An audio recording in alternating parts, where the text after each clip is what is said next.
Agenda 21। तो agenda 21 क्या था? एक नॉन बाइंडिंग एक्शन प्लान था और ये UNCED के द्वारा बनाया गया था। ठीक है, agenda 21 is non binding action plan signed by world leaders at the United national conference on environment and development. ठीक है, तो ये पहली बात तो हुई कि ये किसके द्वारा दिया गया था? United national conference environment and development के द्वारा ये बताया गया था एजेंडा 21। ठीक है, इसके अंदर बताया क्या गया था? इसके अंदर बेसिकली हमने ये देखा था कि जो सस्टेनेबल डेवलपमेंट, हमने देखा कि फ्यूचर जनरेशन के लिए जो रिसोर्सेज हैं उनको फ्यूचर जनरेशन के लिए हमें सेफ रखना होगा, उन्हें हमें रिजर्व रखना होगा, उन्हें उनके लिए बचाना होगा। तो ये बात कही थी। तो ये एजेंडा 21 भी सस्टेनेबल डेवलपमेंट के बारे में बता रहा है कि सारी कंट्री, पूरा होल वर्ल्ड जो है वो सस्टेनेबल डेवलपमेंट की ओर अग्रसर हो, यानी कि उसको देखते हुए सारे काम करें। अब इससे क्या होगा? इक्वल डिस्ट्रीब्यूशन होगा सारी कंट्रीज़ के बीच में।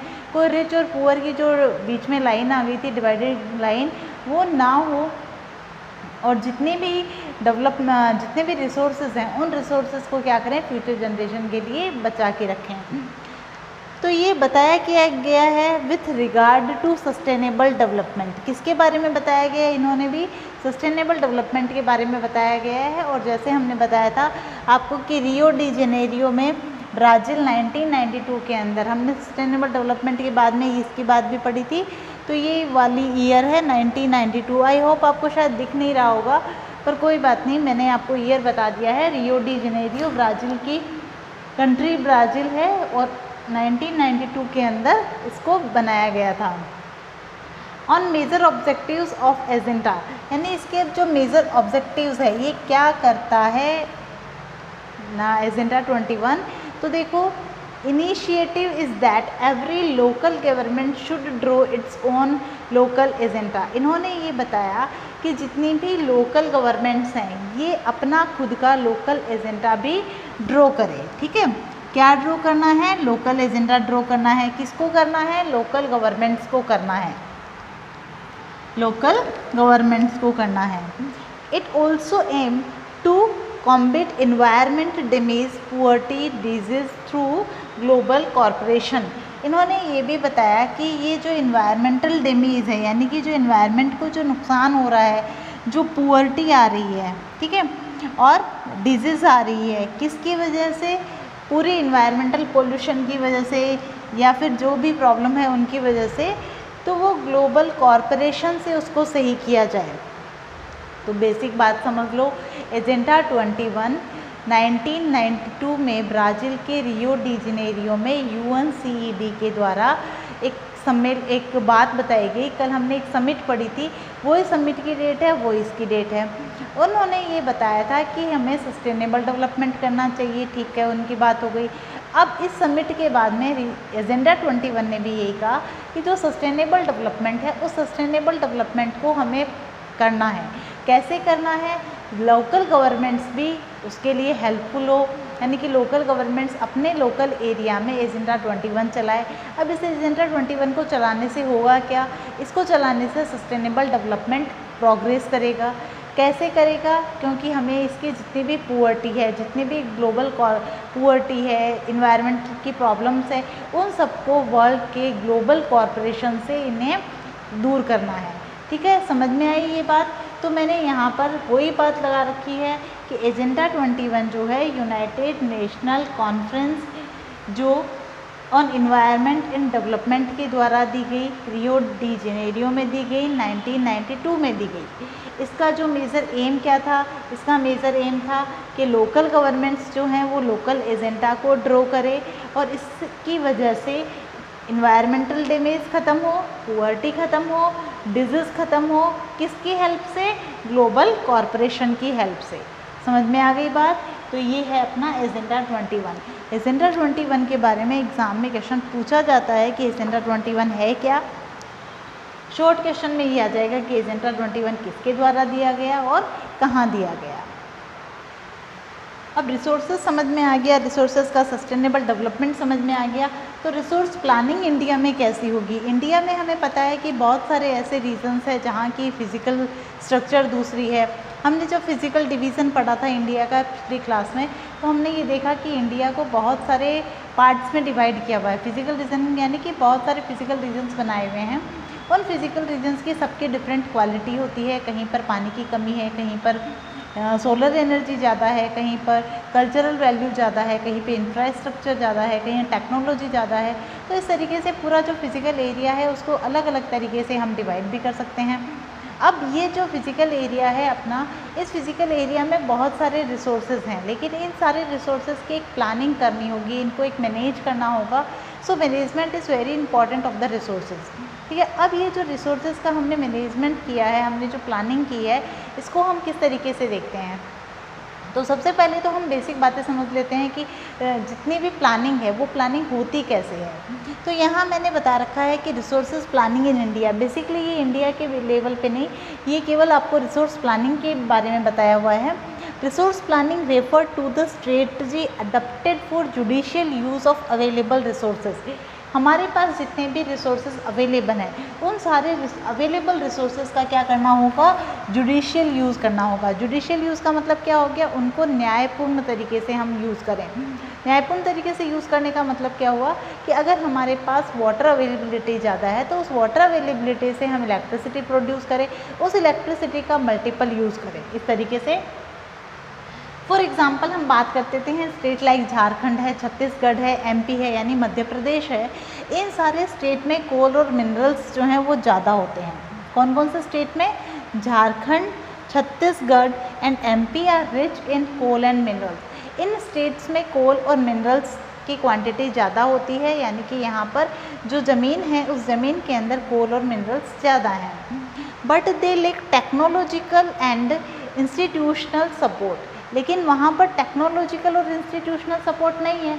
अब जिस स्टेट के पास में टेक्नोलॉजी और इंस्टीट्यूशंस नहीं है, यानी उनके लिए उन्होंने एक्सट्रैक्ट करने के लिए कोई टेक्नोलॉजी नहीं बना रखी, उन्होंने कोई इस तरीके से खाने या कोई इंस्टीट्यूट्स नहीं बना रखे हैं, तब अगर बना नहीं रखे हैं तब फिर ये सारे के सारे जो कोल है, मिनरल्स है या जो भी रिसोर्सेज हैं, ये इतने यूज़फुल नहीं होंगे उस स्टेट के लिए, क्योंकि वो एक्सट्रैक्ट नहीं हो रहे हैं। जब वो ज़मीन में है तब क्या काम आएंगे।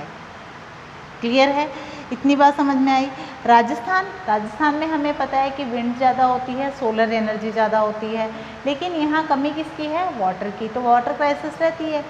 Second point, Rajasthan is well endowed with wind and solar energy. Rajasthan में विंड और सोलर एनर्जी की मात्रा ज़्यादा है, but it is lake in water resources, लेकिन किसकी कमी है, वाटर रिसोर्सेज की यहाँ कमी है। थर्ड पॉइंट, हिमाचल प्रदेश में वाटर रिसोर्सेज बहुत सारे हैं, बहुत सारी रिवर्स फ्लो होती है, ठीक है।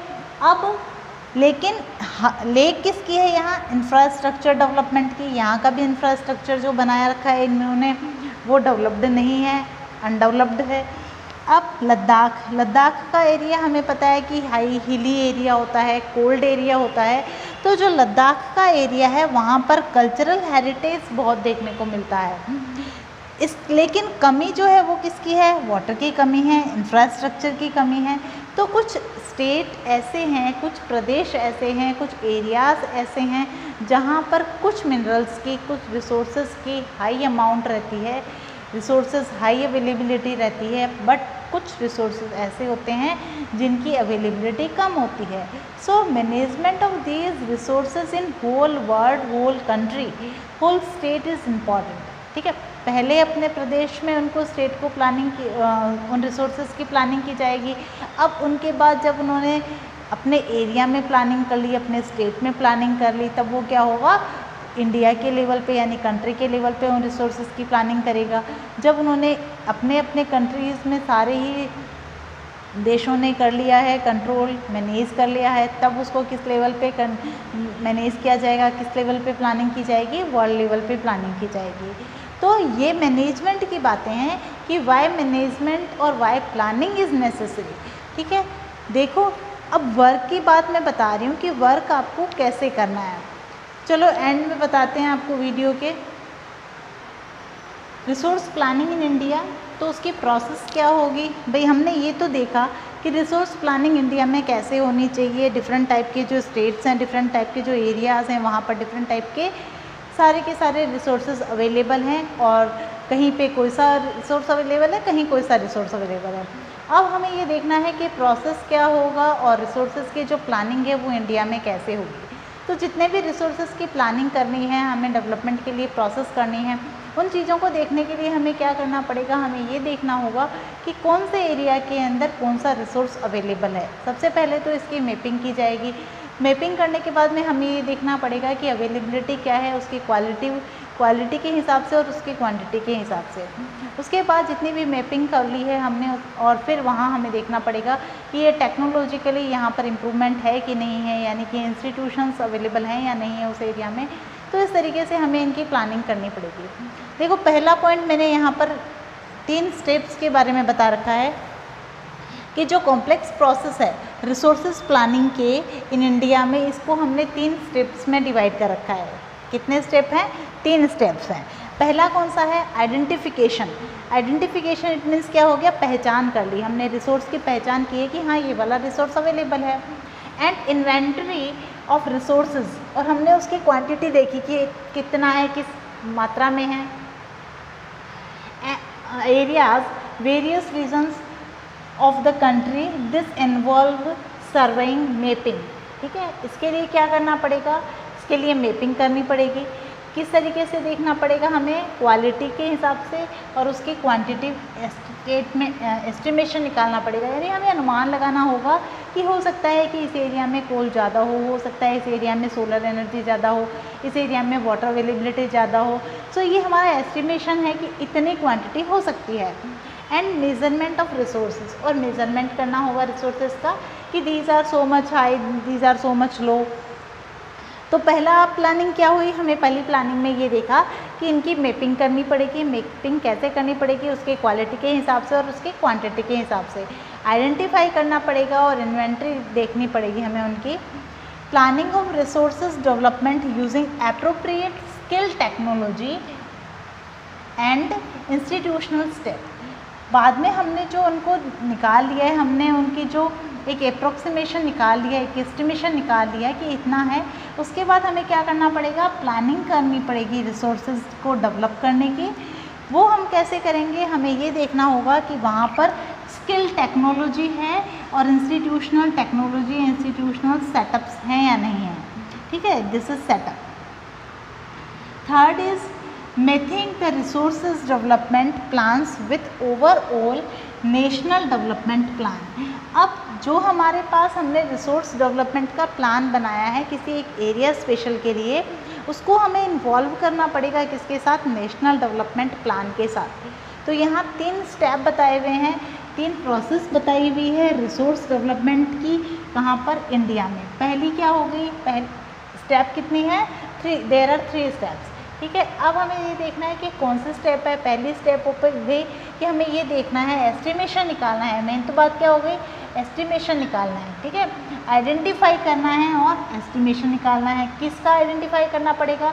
रिसोर्स का। किसका एस्टिमेशन करना पड़ेगा? रिसोर्स की क्वांटिटी का, रिसोर्स की क्वालिटी का। इसके लिए हमें मैपिंग भी करनी होगी। सेकेंड में हो गया कि हमने प्लानिंग की है रिसोर्सेज के टेक्नोलॉजी के बेस पे और इंस्टीट्यूशनल के बेस पे। और थर्ड जो है, जो स्टेट के जिस एरिया के हमने रिसोर्सेज देखे हैं उनको नेशनल लेवल पर हमें कंबाइन करना पड़ेगा, इंटरमिंगल करना पड़ेगा। ठीक है, तो ये बातें सारी की सारी हमारी क्या है? अब देखो, सोचो पहले हमारे पास जो कंट्री थी, मतलब हम आज़ादी के पहले की बात कर रहे हैं। आज़ादी के पहले की जब बात थी तब यहाँ पर बहुत सारे रिसोर्सेज हुआ करते थे। इंडिया तो उतना ही रिच था, इसीलिए इसे सोने की चिड़िया कहा जाता था। तो जब इंडिया रिसोर्सेज में हाई था, रिच था, क्वांटिटी और क्वालिटी के हिसाब से डिफरेंट टाइप के रिसोर्सेज अवेलेबल थे, लेकिन इन रिसोर्सेज को डेवलप करने के लिए टेक्नोलॉजी नहीं थी, इंस्टीट्यूशंस नहीं बनाए गए थे। अब इनके टेक्नोलॉजिकली और इंस्टीट्यूशनल डेवलपमेंट किन्होंने किया? अंग्रेज़ों ने किया, ब्रिटिशर्स ने किया। तब वहाँ से क्या हुआ? इन्होंने बहुत सारे रिसोर्सेज को डेवलप किया, आगे बढ़ाया और इस तरीके से उन्होंने पूरी की पूरी प्लानिंग और प्रोसेस की। अब इस प्लानिंग और प्रोसेस को हम अब इंडिया में आज़ादी के बाद किस तरीके से करेंगे? तो वो देखो, वो हमने बता दिया आपको, यहाँ 3 स्टेप्स में करेंगे। और इंडिपेंडेंस के बाद में 1951 से लेकर 1956 तक एक पंचवर्षीय योजना चलाई थी, 5 ईयर प्लान बनाया था। उसमें इन रिसोर्सेज के डेवलपमेंट के बारे में उसी में उस रिसोर्सेज के डेवलपमेंट, उनकी स्किल डेवलपमेंट, उनकी टेक्नोलॉजी डेवलपमेंट, उनके इंस्टीट्यूशंस का एस्टेब्लिशमेंट, इन सब के बारे में बात की गई। अब तक की बातें हमने पढ़ा क्या, आप साथ में एसएसटी करते रहा करो, अदरवाइज़ भूल जाओगे। हमने सबसे पहले क्लासिफिकेशन पढ़ा था रिसोर्सेज का, डिफरेंट टाइप के 4 क्लासिफिकेशंस देखे थे, उनकी कैटेगरी बनाई थी। उसके बाद हमने देखा सस्टेनेबल डेवलपमेंट क्या होता है। सस्टेनेबल डेवलपमेंट और एजेंडा 21 दोनों ही इम्पॉर्टेंट है, क्लासिफिकेशन तो है ही है, ये दोनों भी इम्पॉर्टेंट है। अब इन दोनों में आपको ये पता है कि सस्टेनेबल डेवलपमेंट क्या होता है, और उसी से को रिलेटेड हो गया आपका एजेंडा 21। रिसोर्सेज की प्लानिंग पूरे वर्ल्ड में किस तरीके से की जाती है, उसके बाद इंडिया में कैसे की जाती है, इतनी दूर तक की बात हमने पढ़ ली। अब अपने पास आएगा लैंड, ठीक है। तो लैंड का टॉपिक हम कल शुरू करेंगे, ऑलमोस्ट काफ़ी कुछ हो सकता है कल। किसी एक स्टूडेंट ने मुझसे वर्क करने की बात पूछी थी कि ma'am how we work in our copy, हम काम कैसे करें अपनी कॉपी में। तो देखो बेटा, आपको कोई भी तरीके के नोट्स नहीं बनाने हैं, आप चाहें तो अपनी रफ कॉपी में बना लो, मुझे इससे कोई प्रॉब्लम नहीं है। आप जो एसएसटी की कॉपी बनाओगे, जो ज्योग्राफी की कॉपी बनाओगे, उसमें आपको सिर्फ और सिर्फ क्वेश्चन आंसर्स करने हैं, एक्सरसाइज के क्वेश्चन आंसर्स आप करो और वहीं से आपको लर्न कर लेने हैं। क्लियर हुआ? मैंने कहा आपको एसएसटी के लिए, मैं स्पेशल अभी ज्योग्राफी की बात कर रही हूँ, ज्योग्राफी के लिए notes making is not necessary for all you. आपको क्वेश्चन आंसर करने हैं कॉपी में, कॉपी बनाओ, कॉपी में इंडेक्स बनाओ, नाम लिखो, और जैसे ही मैं ये चैप्टर कंप्लीट करती हूँ, क्वेश्चन आंसर स्टार्ट होंगे, तब आप क्वेश्चन आंसर कर लो। ये बहुत है, इतना, ठीक है। तो आज की क्लास के लिए इतना ही, कल हम लैंड रिसोर्सेज के बारे में पढ़ेंगे।